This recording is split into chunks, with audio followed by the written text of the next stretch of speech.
So in this video we will be talking through La Belle Dame sans Merci by John Keats. This is in preparation for your Edexcel IGCSE English Literature exam.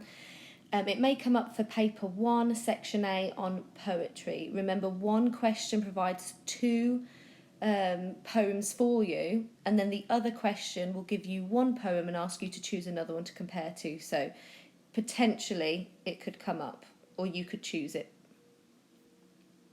So looking at the title, La Belle Dame sans Merci, this translates to the beautiful woman without thanks or mercy. So instantly we have a negative image that's created of the female character that will be in this poem. And you could argue that she's the archetypal femme fatale. In other words, a stereotypical female character in literature who uses her beauty to charm men and lead them into dangerous situations.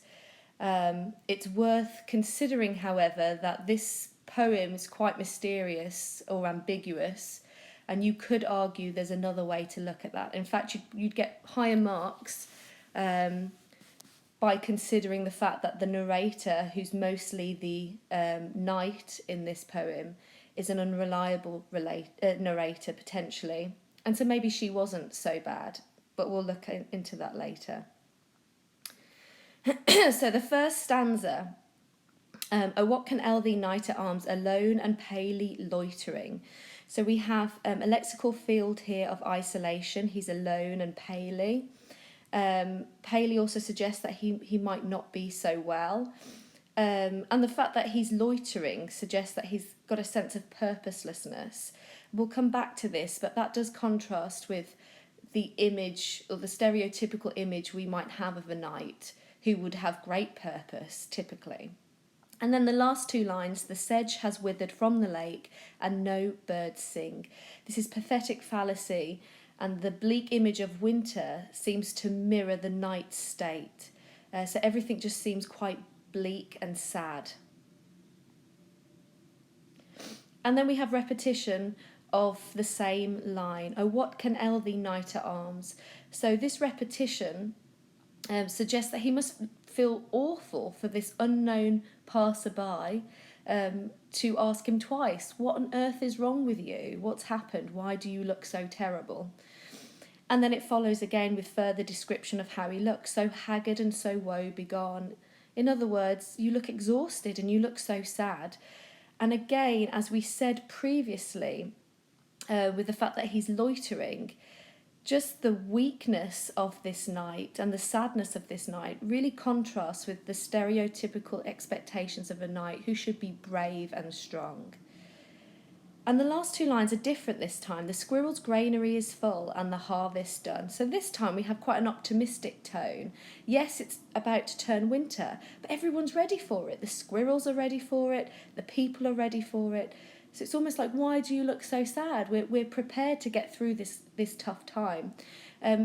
So it is transitioning into winter. Winter can be a symbol of death. Is this a hint that the knight is dying? Or is it a symbol for the fact that he's going through a terrible time and he doesn't seem prepared for it?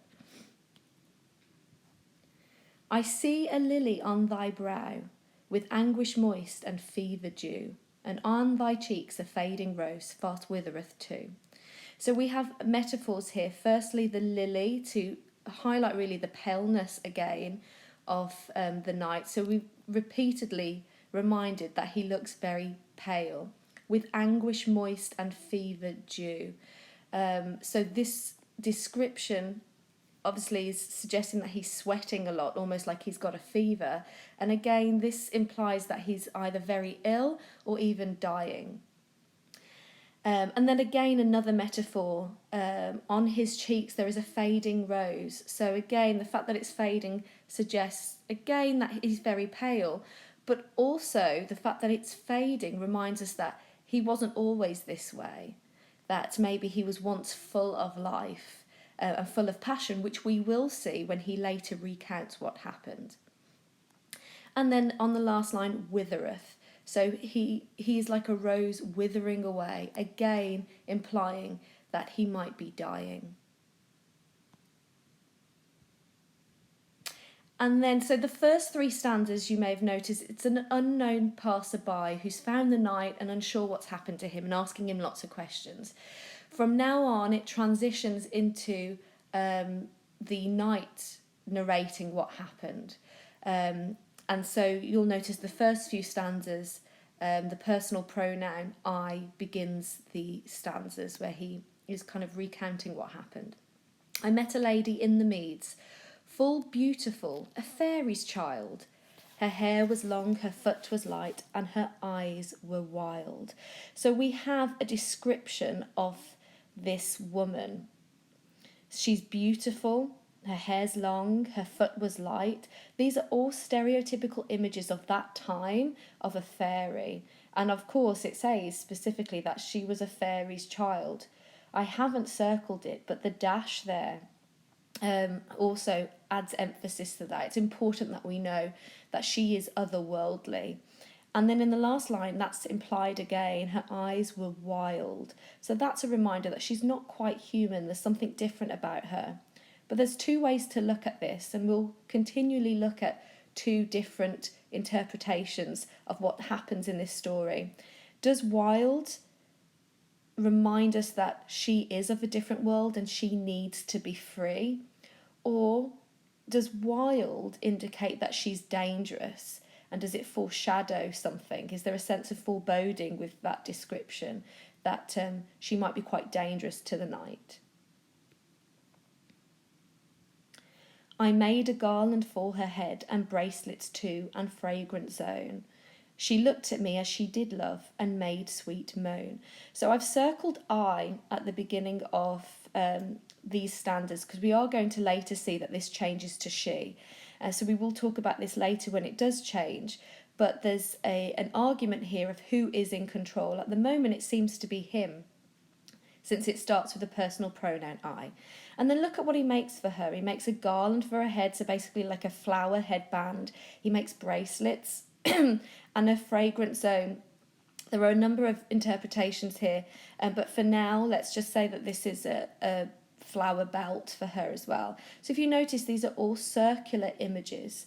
So is this because he adores her? Is he almost under some sort of spell and wants to give her gifts? So is this a positive thing? Or do those circular images actually symbolise entrapment? Is he treating her like a possession? And he's almost trying to put his stamp on her, you're mine now.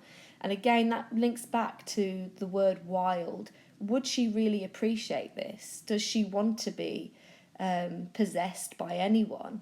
So it's just something to consider. It's really important that you consider both. It's not about choosing a side. You need to show the examiner that this poem is ambiguous. It's supposed to be. So you'll get more marks for saying or appreciating the ambiguity of it than trying to pick a side. She looked at me as she did love and made sweet moan. So as is really important there. It doesn't say she told me she loved me. It says she looked at me as if she did love me. So this is where we come to start questioning how reliable is the knight in retelling this story. Did she genuinely look at him like she loved him? Or did he want to see that? Did he misinterpret it? Or did she look at him like she loved him but only to mislead him? So there's a number of ways that you could interpret that. And made sweet moan. Again, ambiguous language. Did she moan out of satisfaction?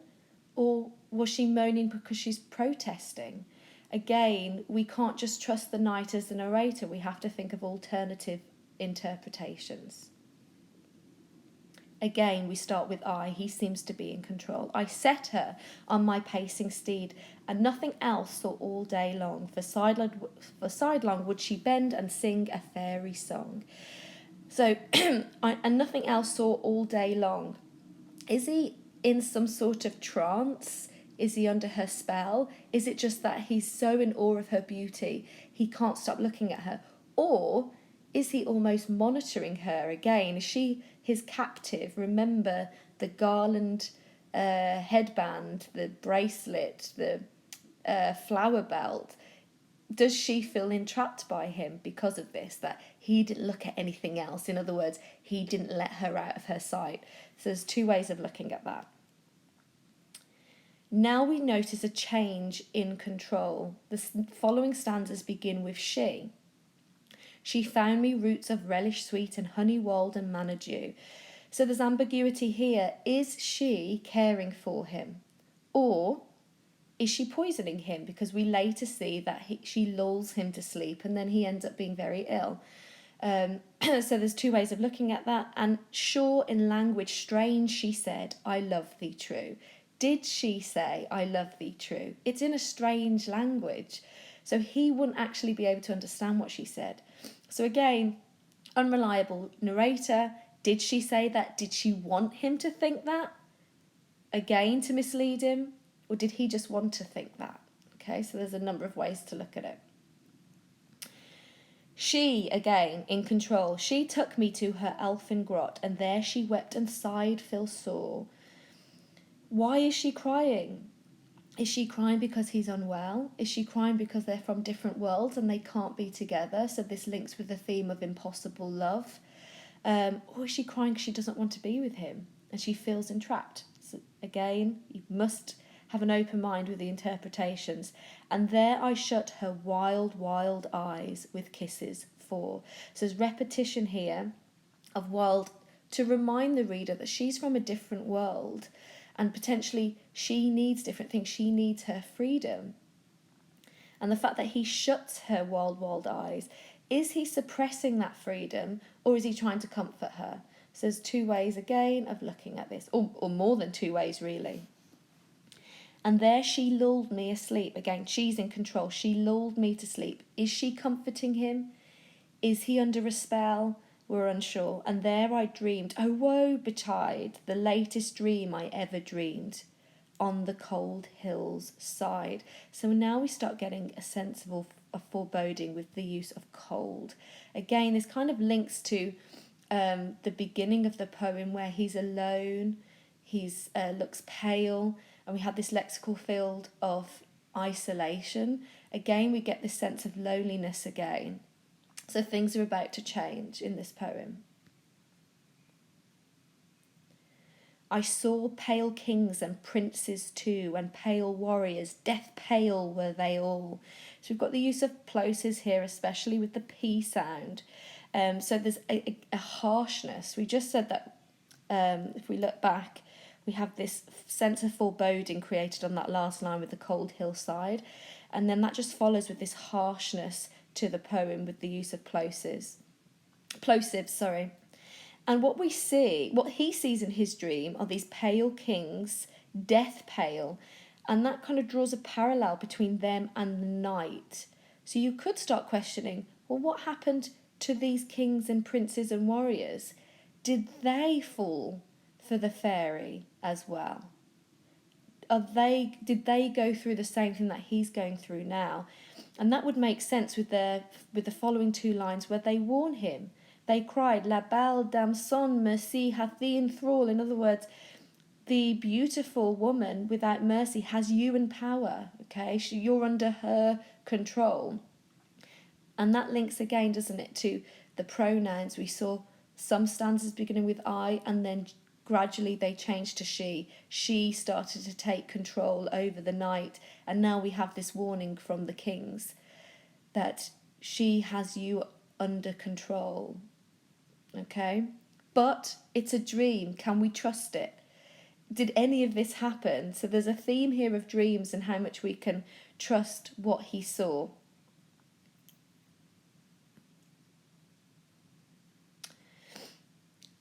I saw their starved lips in the gloam, with horrid warning gaped wide, and I awoke and found me here on the cold hill's side. So we've got repetition again, that he's on this cold hill's side. He's very much aware that he's very much alone now, regardless of what wonderful time he had with this fairy before.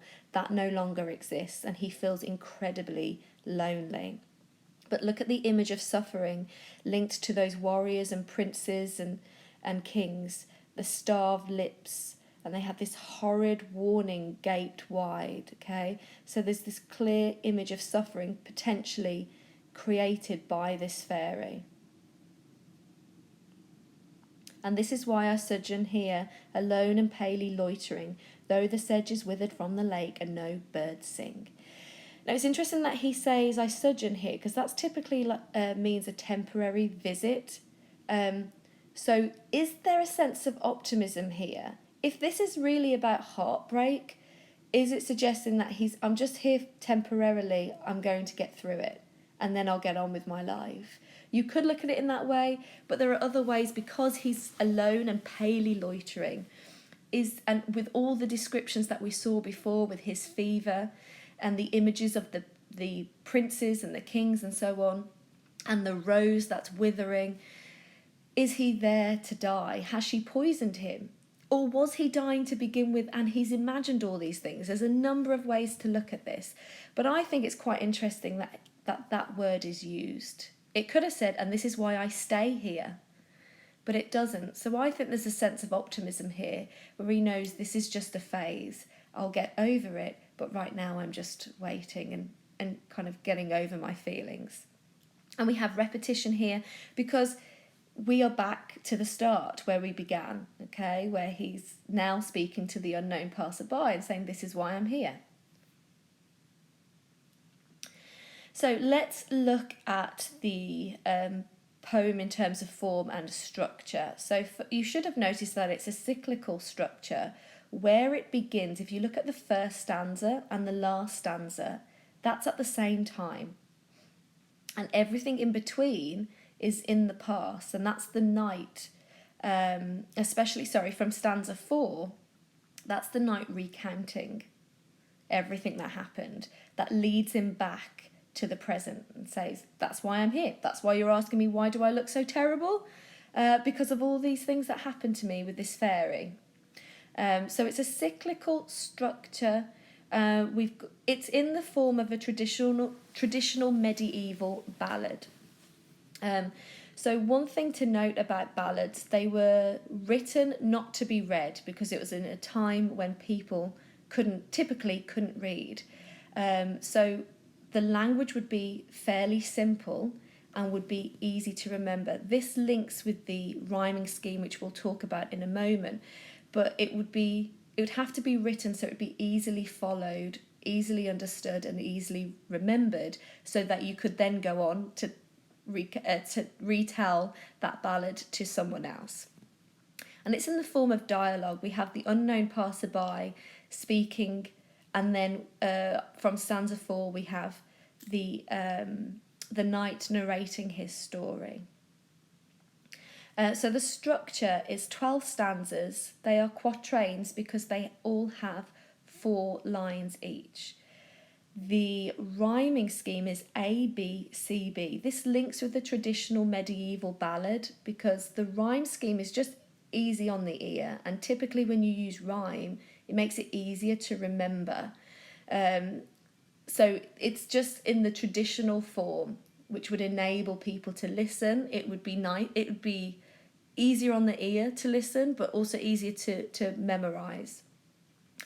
And then we have iambic tetrameter, which we've looked at before, but just a reminder that this means we have 4 meters. So for the first 3 lines, let's have a look as an example. Remember, it'll be go dee-dum, dee-dum, dee-dum. So, oh, what can ail the knight at arms? Dee-dum, dee-dum, dee-dum, dee-dum. And it's 4 meters rather than 5, so that's why it's not a iambic tetrameter. The 4th line, however, doesn't follow that. So if you notice, let's compare. So we've got, oh, what can ail the knight at arms? Let's compare it to the last line, and no bird sing. So you'll notice the last line of each stanza does not follow iambic tetrameter. And you could argue, obviously, when you're in your exam, you can't just say it has this structure and not give meaning to it. I think it's because it doesn't sound so satisfying. The stanzas seem to lack a conclusion.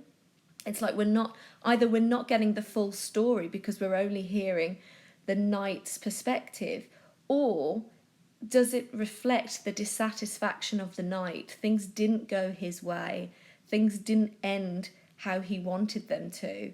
But the stanzas just seem to suddenly come to an end. And just throws you off a little. It doesn't sound as nice as it could. So that's my interpretation of it, but you can think why else. But for me, I think it gives that dissatisfaction to the final line, which could reflect the dissatisfaction of the knight and how he feels at that time. Or it could represent the fact that we're not getting the full story as well. So some themes to think about. Is it unreciprocated love? Did he love the fairy and she didn't really love him? Was she just using him for temporary satisfaction? Is it impossible love? Did they love each other?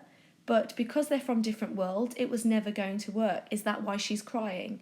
Is it a theme of illness? Did any of this really happen? Or did he kind of hallucinate all of this while he's dying on the hillside? He is a knight at arms. Could this be after a battle? And he's hallucinating all of these things. There's definitely a theme of control. He seems to be in control for some of those stanzas that begin with I, and then suddenly that control seems to flip to she, all the things that she does. And of course we have that warning as well from the pale kings and warriors and princes saying she has you in thrall, she has you in power. So there's definitely a theme there of control. Definitely a theme of loss, especially at the end where the knight is just waiting to see if he can get back that love and passion that he once had.